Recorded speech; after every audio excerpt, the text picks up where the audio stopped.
Hi guys, welcome. Thank you for coming to my training. Hi. As you all know me, Hello. I'm Ms. Garcia and I'm doing the PLC Professional Development for the University of Texas Rio Grande Valley, the Principalship, Education and Leadership 6350 with Dr. Hernandez. So this is for our agenda for today's meeting. The greetings, hello, how are you guys? The introduction of the PLCs, the benefit for the teachers and the students, key concepts for PLCs, assessment processes and barriers, recommendations for PLC schedules and implications, and we wrap it up. Okay. Introduction of PLCs. So this is from Dufour and Marzano, which are the ones that founded the PLCs. The far better strategy for improving adult practice is developing the results-oriented collaborative culture of a strong PLC. A culture committed to building the collective capacity of a staff to fulfill the purpose and priorities of their school or district. So what are PLCs? Okay, I want you to take 1 minute to look at this slide, read it over, and I want you to think of one thing that stands out, one key concept that stands out to you.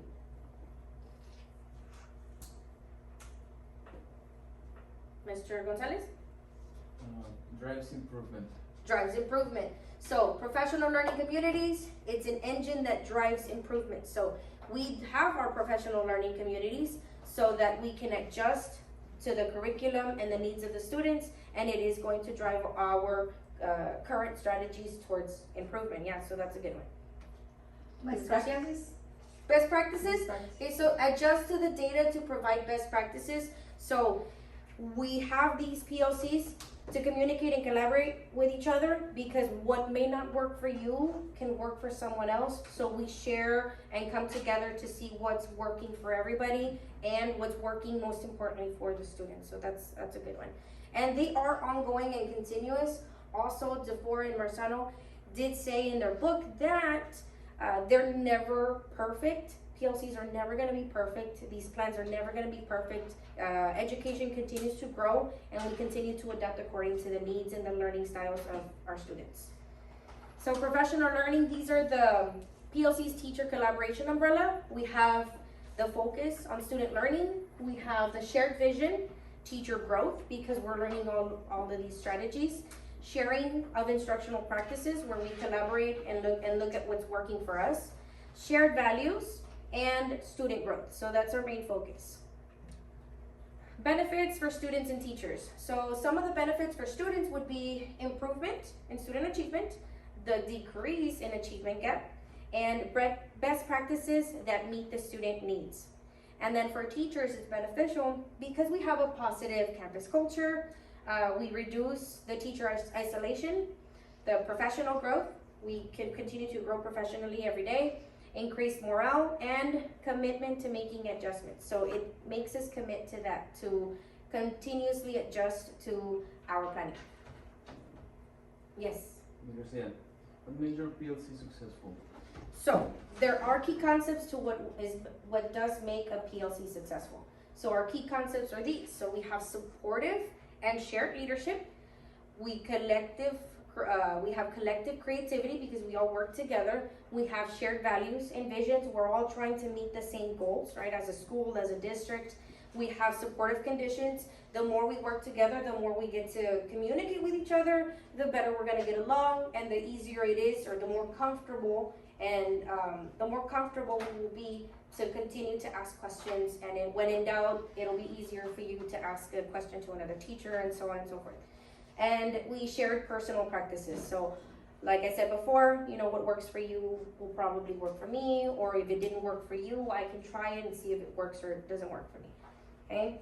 So assessment framework, we have 4 steps for this one. So we have, based on the standards for the Texas assessments, we have the question, what we want our students to learn. So that one has 2 steps. It has the essential standards, and then for the students to understand those standards. For step number 2 is, how will we know that the students have learned that standard? So we make a common formative assessment.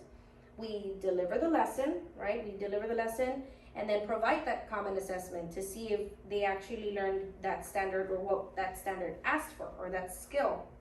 And then at the end, we analyze all the scores and data to see where, where their strengths were and where their growths are.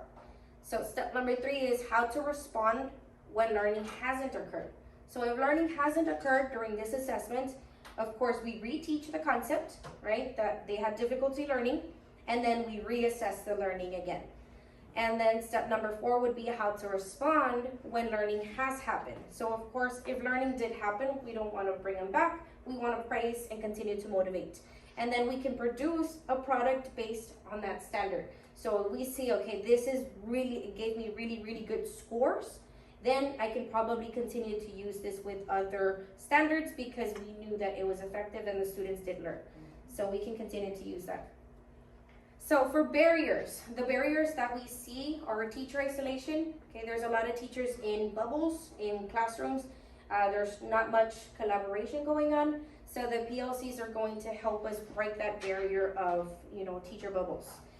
Not enough time. So I know that's one of our issues here, that we don't have enough time. We try not to stay after school because we have school tutorials. So we try not to gather in the PDs, professional developments, or trainings after school because we do have a lot of tutorials. So we'll talk about that in a little bit. Fear of feedback and support. So I know that's a good one in terms of teacher receiving feedback. So of course, some teachers are not very accepting of feedback when a delivery of instruction has not met the standards. So they don't want to be told that didn't work. So let's try something else. So we have to be more receptive of that, and we want to break that barrier and have our teachers, communicate, collaborate, and then, okay, if it didn't work, it's okay that you told me it didn't work. I'm going to try to fix it and adjust it. So that's what we're going to try and fix. Okay? What if we have tutorials? Okay, so tutorials, I'll show you right now the schedule. So this is one of the schedules, the changes of the schedule. This is our set schedule as of right now, and then I'll show you the changes right now. So we have breakfast, first, second, and then we have lunch for the students alongside with ours. Third period, and then we have conference time, which conference time we only meet with a couple of teachers because we don't always have the same conference times. Then we have 5th, 6th, 7th, and I added after school tutorials. So this is why I don't want to meet after school, because we do want to focus on the emergent bilinguals and the SPED receiving tutorials. So I don't want to touch after school tutorials.